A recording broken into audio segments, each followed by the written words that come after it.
Welcome to the How To series. The How To series is designed to meet the needs of businessmen who are trying to understand the ropes of doing business in Nigeria.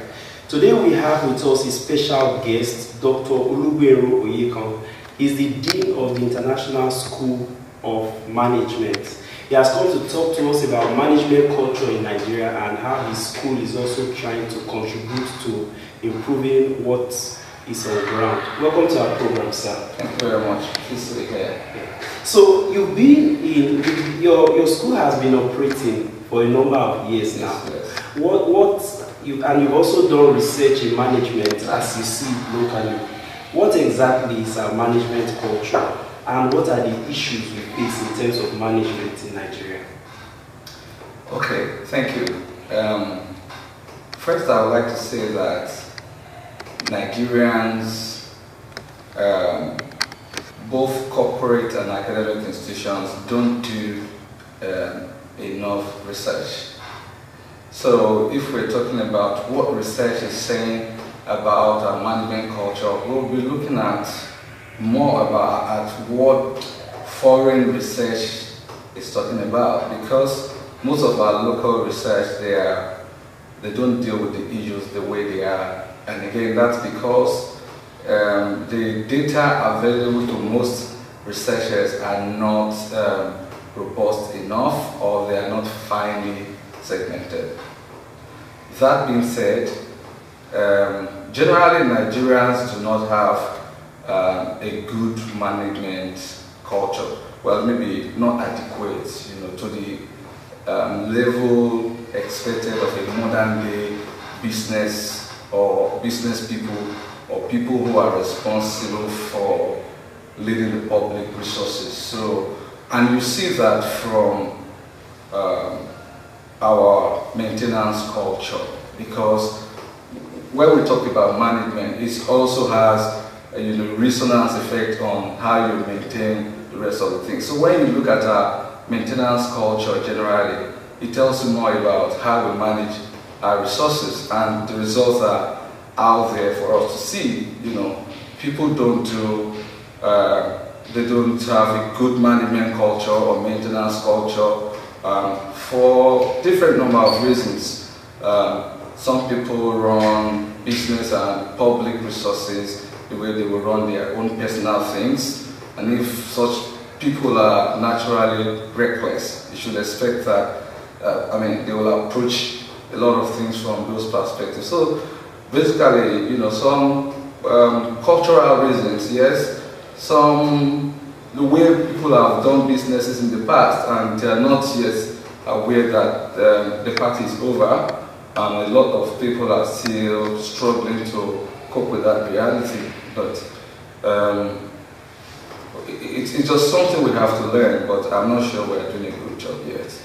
How would you, if you were to compare management in the public sector and management in the private sector, would you say we are at a level, at those two levels? We're not at the same level, they are different. In aggregate terms, you will think that the private sector is more involved in management than the public sector.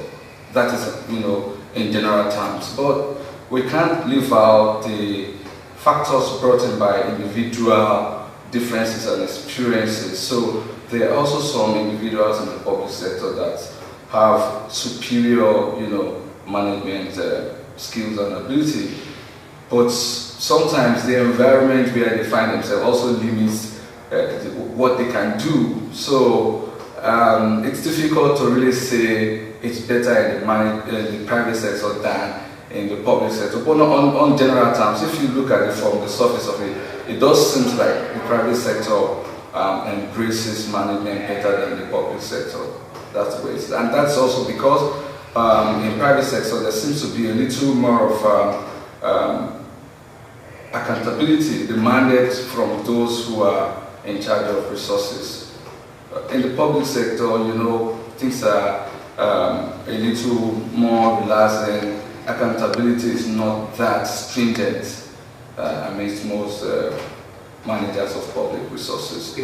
Do you think that the public sector can imbibe some of the attitudes which are demonstrated in the private sector in this country? Yes, I strongly believe so.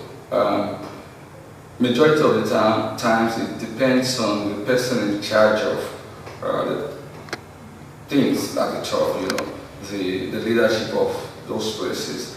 I also want to believe that even those in public sectors who do not take to management principles the way they should, they're that way not because they don't know what to do. A lot of them know what to do. They know how to take decisions, but ulterior motives and compromises make them behave the other way. So I really believe that there's no skills or competencies required for good management that they can imbibe within a short time. You've also worked with small businesses. What have you seen working with small businesses? What are the mistakes they make most of the time? Okay, I think that most of the problems of small businesses that operate in Nigeria emanate from both societal and cultural practices. People run businesses with wrong assumptions and practices. For example, if you are a small business owner and you don't see that there's a difference between your personal resources and that of your firm, a problem is bound to ensue. And if you are also a small business owner and you don't have structure, you run your business like you run a typical nuclear family. You have policies that you don't take to, you put rules and regulations in place that you think it's only your employees that are subject to them, that you are above the rules. So it would generally affect the way a lot of people run their businesses and the result they get in the long run.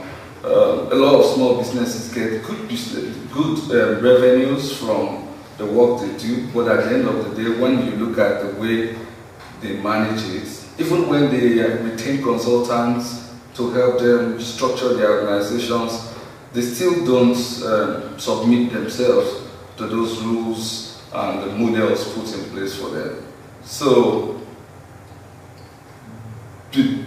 most of the problems of small businesses are wrong assumptions, wrong processes, that old theories, so to say, that they have imbibed over the years, and they are not habits they are not willing to let go of. I dare tell you that for anybody to run a small business successfully, such person must be a very disciplined person.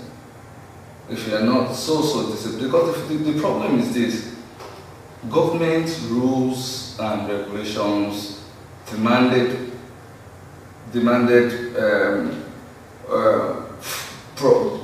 from the small business owners are such that if you don't know how to manage your resources, you can find out that you're just working for government and you have nothing to save.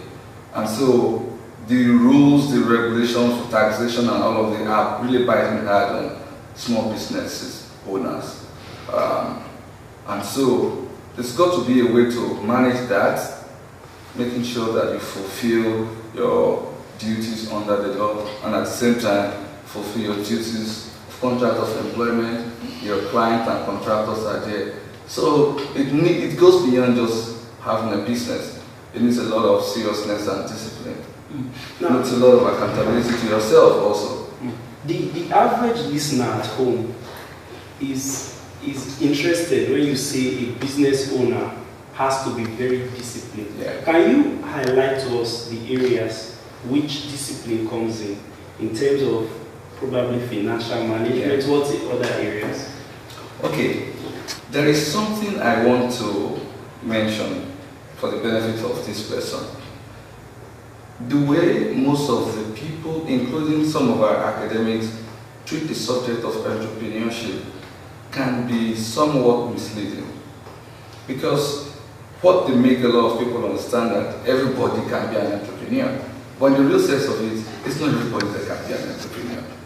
You know, to be an entrepreneur, it takes that creativity, doggedness, long suffering, hard work, diligence, you know, to be able to make it through entrepreneurship. And that's where all of those disciplines comes from. What level of sacrifices are you willing to make in terms of your resources? Are you willing to sacrifice your personal pleasure for the good of the business? Are you willing to consider delayed gratification? Like you think that you will make money at the end of the day, not right now. Are you willing to, you know, subject your own ego, you know, put it under control while you allow street business sense to take over? So there are those rules that will make an average business thrive. And discipline means that you will subject yourself to all of those rules and follow them religiously. It's only that way that, you know, a small business owner will have disciplined himself. Going through your website, there's a research on entrepreneurial theory. Yeah. So, can you give us, I mean, is a snapshot of what you discovered when you researched into this area of management? Okay, you know, entrepreneurship talks about the ability of an employee to see business opportunities and take that opportunity for the good of his own employer. So, like if I work for a company and I see other business opportunities opening up, rather than resign and go to seize that opportunity for myself, I could call the attention of my employers to it and say, this is an opportunity. If we do this business this way, it will yield us. It can be a big difficult thing to do, especially for employees that are not really engaged in the sense that they don't have that emotional and affectional commitment to the ideals of the organization. So if you work for a company that I think is a cheat, or you have bosses who take glory of your own initiative for themselves, then you don't have an incentive to be entrepreneurial. So, but there are very smart organizations who encourage their employees to be entrepreneurial. Some of them create employee ownership schemes that allows employees to own part of the organization for, you know, when they stay long in the service of the organization.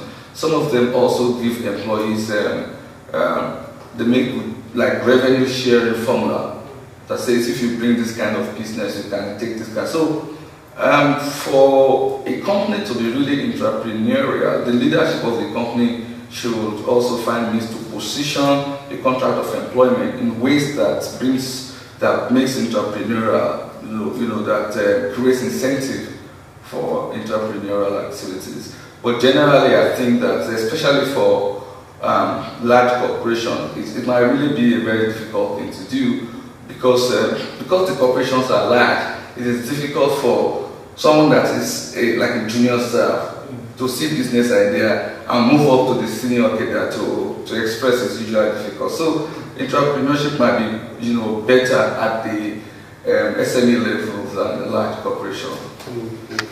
Very interesting. You have been at the International School of Management, ISM, yes, for a number of years. Yeah. Can you tell us the vision behind the school and what your experience has been so far? Okay, thank you. Before joining ISM, I worked with some banks previously, and then academics is something I've always liked, and the experience has been rewarding. That's that, by the way. As per the vision of ISM, we want to be a highly ranked and respected Nigerian academic institution, and we want to achieve that through helping people and their businesses to attain global leadership stature. We can achieve that. We try, we have in place teaching methodologies that builds on the experience and individual talents of our students to achieve actionable knowledge sharing and practice. So we try to create superior knowledge that is also very inclusive. So when we design programs and the delivery format, we factor in the different learning styles of the different individuals who might be in our classes. So before most of our classes and short trainings, we make sure that we have an interaction with, for example, if someone is on our program that is starting next week, by this week we will have started engaging the person through our online platform. That allows us to gauge the expectation of the students and also allows us to engage with them in very efficient ways. And how have the outcomes been in terms of those you trained? Do the organizations come back to say this? You know, between you and I, one of the best ways to determine satisfaction in those you provide services for is if they come back or if you get referrals from them. And majority of our people do come back and we get a lot of referrals. That's why you may not see our adverts and billboards all over the place, but we are still in business because we leverage strongly on very strategic marketing and we enjoy very good referrals from the majority of our alumni. What makes your school different? Because you have a number of business schools also operating in Lagos. What makes you stand out? Okay, we try to remain a niche brand business school. We don't want to be a business school that can cater to the need of everybody. I mean, we will get the model wrong by doing that. So even though the market is not finely segmented, but we can target our own part of the market, and that's what we have remained, at for a long time. And in terms of difference, we do not teach our students what the book says.